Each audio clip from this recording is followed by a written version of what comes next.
Megastar Shakib খানের upcoming cinema soldier নিয়ে আরও এক নতুন চাঞ্চল্যকর তথ্য। বন্ধুরা, আমরা এতদিন জেনে এসেছি তানজিন তিশা এবং ঐশী তাঁরা দুজন সোলজার সিনেমায় মেগাস্টারের বিপরীতে নায়িকা হিসেবে আছেন।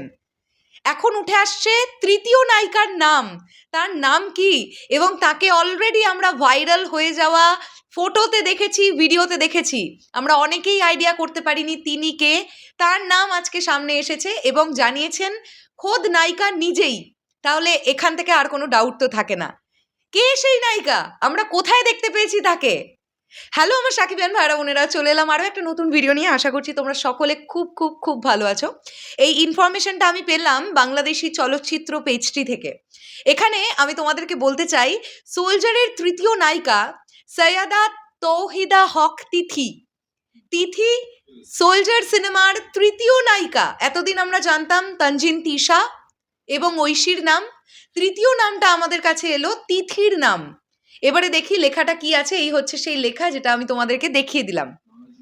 শাকিব ফাহাদের আলোচিত ছবি সোলজারে অভিনয় করছেন তিনি, সঙ্গে দেশ সেরা নায়ক শাকিব খান।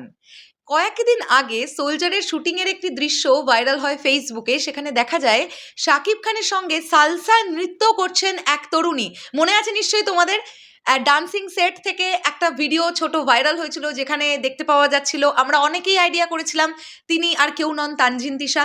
আবার অনেকেই বলছিলেন তিনি তানজিন তিশা নন, তিনি ঐশী। আবার অনেকেই বলছিলেন তানজিন তিশাও নন, ঐশীও নন, তৃতীয় কোনো একজন নায়িকাই নেই।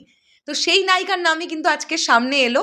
ইনি একজন বাংলাদেশি মডেল এবং অত্যন্ত সুন্দরী। আমার তো দারুণ লেগেছে ওনাকে দেখতে, দেখতে ভীষণ সুন্দর, খুব অ্যাট্রাক্টিভ।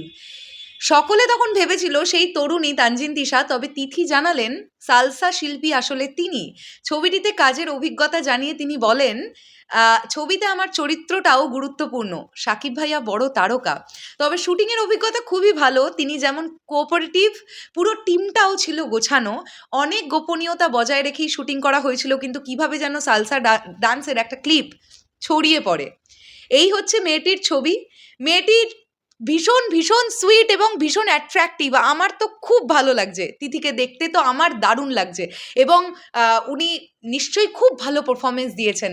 সোলজার সিনেমাটা যখন আমরা বড় পর্দায় দেখব তখন আমরা ওনার চরিত্রটা গুরুত্বপূর্ণ সেটা উনি নিজেই জানাচ্ছেন। কিভাবে ছবির মধ্যে আসছে ওনার চরিত্রটা, কি ধরনের চরিত্র প্লে করছেন উনি, সেটা তো একদমই দেখার জন্য আমরা এক্সাইটেড হয়ে থাকলাম।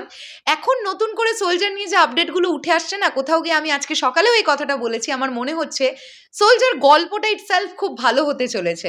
যে কারণের জন্য আমার এটা ধারণা, ঈদে আসুক বা ঈদ ছাড়া আসুক, সোলজারের মধ্যে পোটেনশিয়াল আছে একটা দারুণ ব্যবসা করবার। দেখা যাক কি হয়। কেমন লাগলো এই আপডেটটা তোমাদের অবশ্যই কমেন্ট করে জানিও। এবং মেগাস্টার শাকিব খানের সঙ্গে তিথিকে এই নাচটায় যখন আমরা বড় পর্দায় দেখবো তখন কেমন লাগবে বলে মনে হচ্ছে তোমাদের, সেটাও কমেন্ট করে জানাও। এখনের জন্যে টাটা।